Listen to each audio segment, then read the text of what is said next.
Жалал Абад областы, Тоғызтары району. Атай айылы номер 5 Бартабас атындагы жалпы билим берүүчү орто мектеби. Саламатсыңарбы балдар? Силер менен Досматова Нарынкүл Жаныбековна, биология предметинин мугалими. Биология сабагы 7-класс. Сабактын темасы жаныбарлар дүйнөсүнүн өрчүшү. Сабактын максаты билим берүүчүлүк. Окуучулар жаныбарлар дүйнөсүнүн салыштырма анатомиялык далилдери, жаныбарлар дүйнөсүнүн тарыхый өрчүшү боюнча маалымат алышат. Өнүктүрүүчүлүк. Алган маалыматтарды терең өздөштүрүп, жаныбарлар дүйнөсүнүн эволюциясына болгон билим деңгээли толукталат. Тарбия берүүчүлүк. Жаратылышты коргоого, жаныбарларга аяр мамиле жасоого тарбияланышат. Жаныбарлар дүйнөсүнүн эволюциясы. Эволюция деген сөздү биринчи жолу 1762 жылы швед окумуштуусу Бонне киргизген. Бул терминди түйүлдүктүн өрчүшү деген эмгегинде колдонгон. Эволюция латын тилинде evolutia өрчүү деген маанини түшүндүрөт. Жаныбарлар дүйнөсүнүн эволюциясы жаныбарлардын жөнөкөй формадан татааларды көздөй тарыхый өрчүшү. Жаныбарлар дүйнөсүнүн эволюциясынын далилдери болуп, палеонтологиялык, салыштырма анатомиялык, эмбриологиялык далилдер эсептелет. Палеонтология байыркы өлүп жок болгон жаныбарларды, өсүмдүктөрдү изилдөөчү илим. Жер кыртышынын катмарынан байыркы убакта жашаган жаныбарлардын сөөктөрү, бүтүндөй скелеттери табылды. Скелет калдыктарынын же бүтүндөй денесинин тактары табылууда. Өлүп жок болгон жаныбарлар бүтүн бойдон чанда гана табылат. Азыркы учурда жаныбарлардын жана ошондой эле өлүп жок болгон жаныбардын ортосунда жакындыктар бар.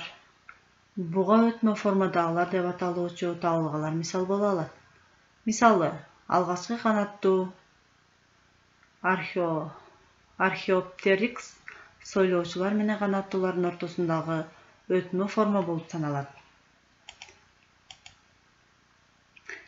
Салыштырма анатомиялык далилдер. Бул жерде омурткалуу жаныбарлардын сырткы көрүнүшү, кыймыл аракети жана башка белгилери айырмаланат.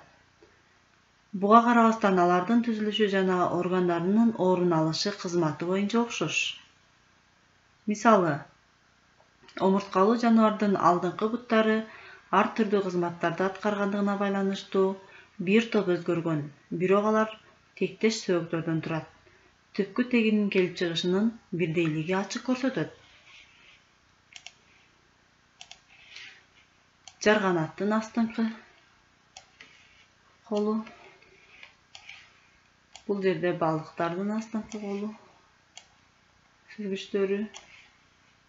Ошондой эле канаттуу куштардыкы. Ошондой эле маймылдын астыңкы колу. Мына ошентип мен жогоруда түшүндүрүп өткөндөй, омурткалуу жаныбарлардын алдыңкы буттары ар түрдүү кызматтарды аткаргандыгына байланыштуу бир топ өзгөрүп кеткен.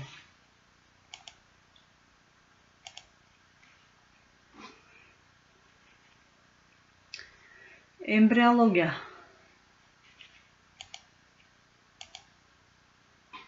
Жаныбарлардын түйүлдүк мезгилиндеги өсүп өрчүшүн үйрөтүүчү илим. Көп клеткалуу жаныбарлар уруктанган жумурткалардан өрчүйт. Жаныбардын түйүлдүгүнүн өрчүшүнүн окшоштугу түпкү теги бирдей экендигин көрсөтөт. Омурткалуу жаныбардын жана адамдын түйүлдүктөрүндө байкоолордун, куйруктун, хорданын болушу далил.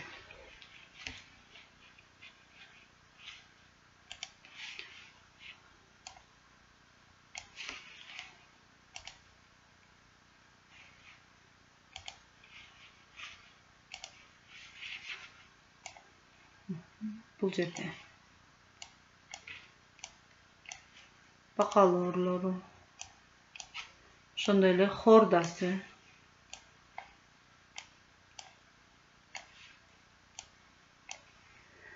Муну ошентип көп клеткалуу жаныбарлар уруктанган жумурткадан өөрчүйт.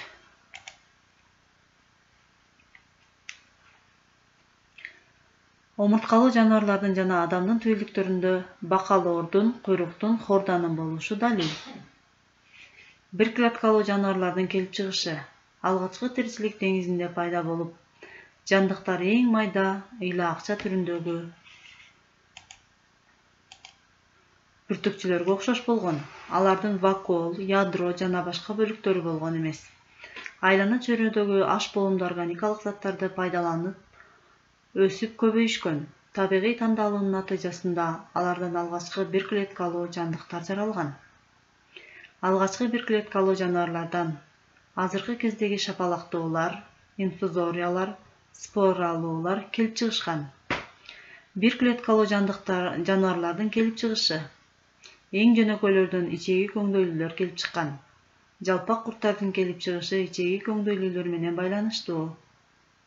Түзүлүшү жөнөкөй, алгачкы түктүү курттардан татаал түзүлүштүү курттар келип чыккан.